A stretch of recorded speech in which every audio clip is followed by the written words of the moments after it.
Hey guys, welcome back to the next video of building a online Asteroids clone in JavaScript, Python, and AWS.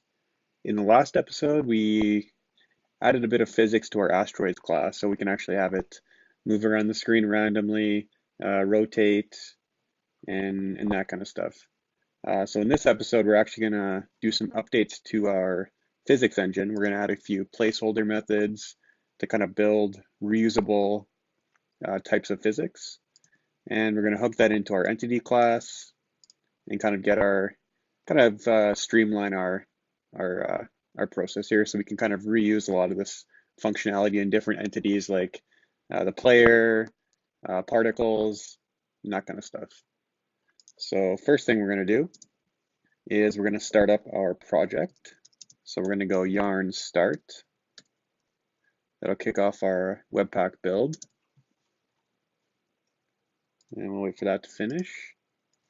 And if you refresh, so here we can see where we left off. We got everything, a bunch of asteroids being generated, and they've got a bunch of random rotations.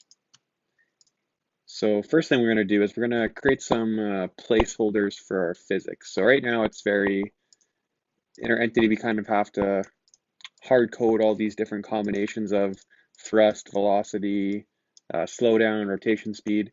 So we want to create some helper methods that are actually going to plug into our different entities. So our asteroid could have a type of physics, our player could have a type, and that kind of thing. So first thing we're going to do is we're going to go to our physics class, and we're going to start putting in some methods here. So the first one is going to just be a function, and this is going to be our default physics engine. So this is going to be what most of our components will be using. So a couple things we're going to want to know for our default physics. We want to know what the slowdown factor is. That will be a number. We want to know what our initial angle is. That'll be a number. And we want to know our rotation speed. And if you guessed it, this is actually going to be returning a physics object. Let's see. Move these down a bit so we can fit it on the screen. So basically what we're going to do is for default physics, we're basically going to start with an initial velocity and thrust of 0, because those things are going to be changed later on by whatever the entity is, player, asteroid, that kind of thing. So we're just going to create a velocity, and we're going to use our vector 2D and just use a 0 vector, so there'll be no velocity. Then we're going to create a thrust variable, same thing. Thrust will be initialized to 0. And then we're going to return a new physics object, which, if you look at the parameters, we need to give it the velocity, the thrust, the angle, the slowdown factor, and the rotation speed. And one thing we'll do as well is we might want kind of a default slowdown factor for our system. So we're actually going to put a constant up here called slowdown factor default. And we'll just make this equal to 0.96 for now. So that's how quickly our objects will slow down by default here. So we're going to set a default parameter for the first argument. Okay. Actually, we should probably move this to the end, because actually we'll just default these as well. We'll default the angle to 0, and we'll also default the rotation speed to 0. And these can be changed later on if we want. Next thing, we're going to want a constant physics engine.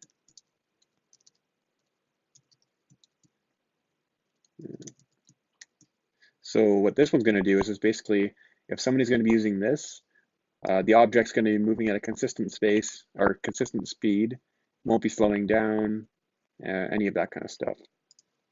So basically what's going to happen is it's going to have an initial velocity. Actually, we'll just do that, so number. And once again, we'll also have an angle of number, and we'll default that to 0. and a rotation speed.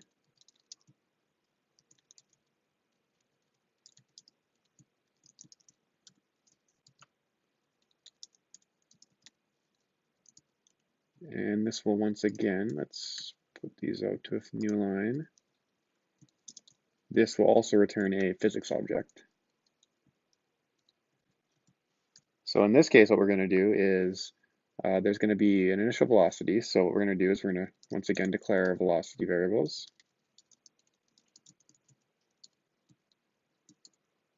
0, and we'll have our thrust, which will be a vector 2D 0.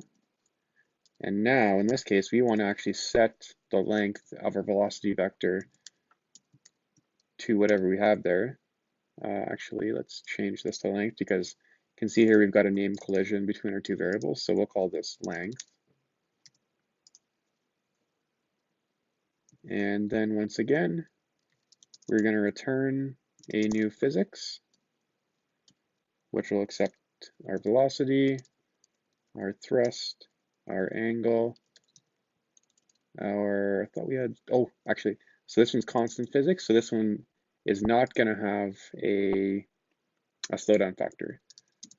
So we're going to have a new variable up here, or a new constant called slowdown factor none, which is equal to 1. So then whenever we try and multiply our velocity by our slowdown factor, in this case it's 1, it's going to remain constant, essentially. Whereas 0.96 will gradually slow the object down. So for our slowdown factor, we're going to put none. And then we're going to do our rotation speed. So that's going to give us those two physics engines. And we're going to do one more. And in this case, it's going to be no physics.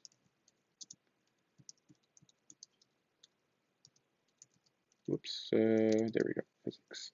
And this will accept no parameters.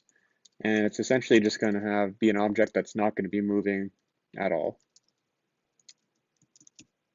In case we need something like that later in the game. Const thrust equals vector 2D. And yeah, then we're basically just going to return that. So actually, we'll put some variables for other stuff too, just to make it more clear.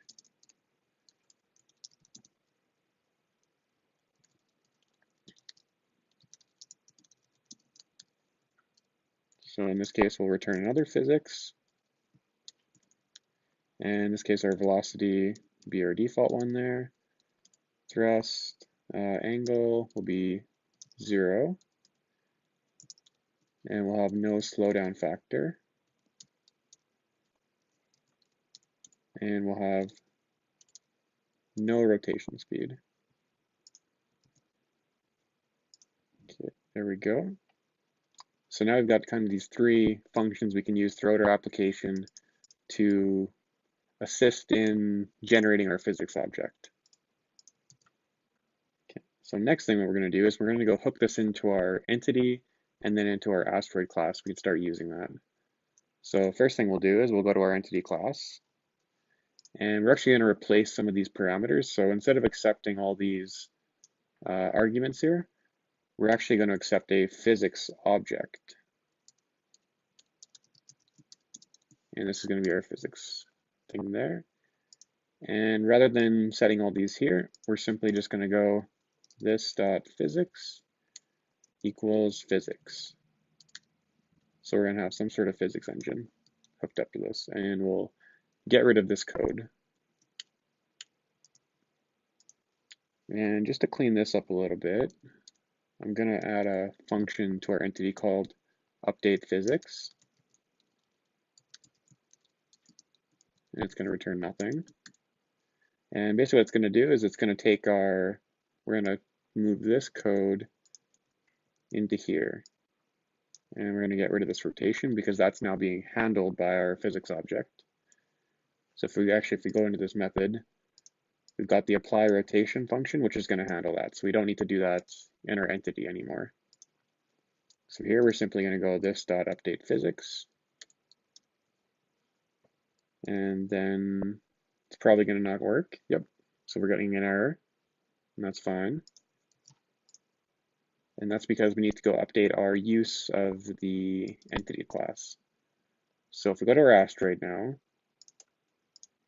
you can see right now it's passing in these different parameters to the entity, whereas now it's accepting a physics object. So in the case of our asteroid, we want it to be moving at a constant speed. So we're actually going to use one of these methods we created on physics. So we remember we created our constant physics. So we're actually going to call that function, pass in our configuration, and that's going to return our physics engine for the asteroid. So we're going to go constant physics, and we're going to pull some things out of the configuration type we have here. So velocity is going to be config.velocity. Our angle is the same thing, going to come from there. And then a rotation speed. And there we go. So we save that now. You can see it is sort of working again. We're getting a bit of weird behavior here. Let's see what's going on.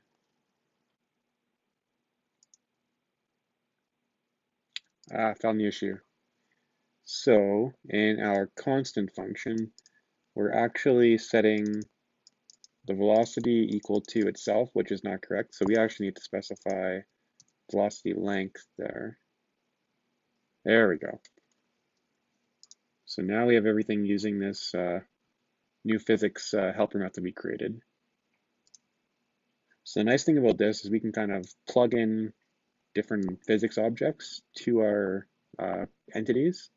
So say we wanted a default physics for asteroids. Actually, first let's put our no physics on there. So if we get rid of this for a second, and we call our no physics method, you'll see, whoop,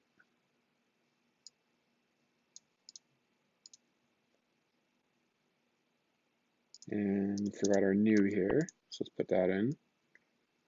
So you can see there, they just do nothing essentially. But then let's say we want to use our default physics. So let's call that method next.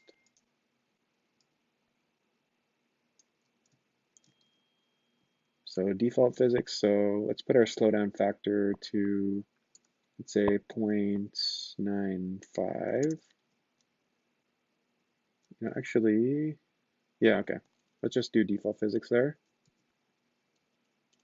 Get rid of that. Actually, no, let's put that in there. So angle, we'll put 0, and we'll have a rotation speed from our config. So now we should get some rotation going on. But notice how they're not moving now, but then simply what we can do is we can call this dot set, looks like we haven't created that yet, so let's go into our entity. Let's do a new method called set velocity. Whoops, velocity, return nothing. And I can't remember if we have one on our physics object yet, so let's add one on here too. So set velocity,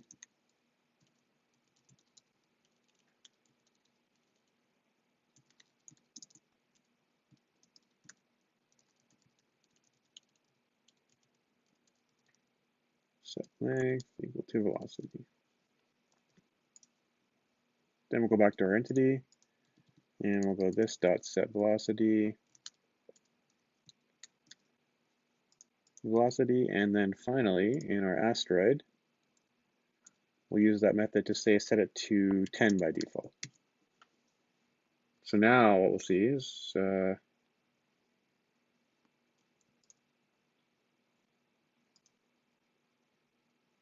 whoop, we need to call that on our physics object.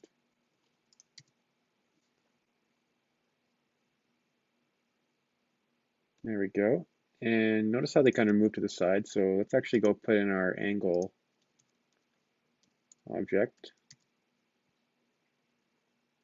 So now you'll see they'll all kind of move around randomly and then slow down based on that. So if we put in, put 20 in there, they'll move quickly and slow down. Or if we put 10, but make our slowdown factor like 0.99, so it's very slow to stop, you'll see they'll kind of ease off the screen. But then if we put in 0.5 for our slowdown factor, actually that was kind of hard to see. Let's try 0.8. Yeah, so it kind of slows down that, but like that. But in our case, we're just going to put in our constant physics. So we're going to put that back. We're going to get rid of this method. And essentially, they're just going to keep moving around like that at a constant pace. And eventually, we're going to add some logic so that they'll wrap around the screen as they go off it.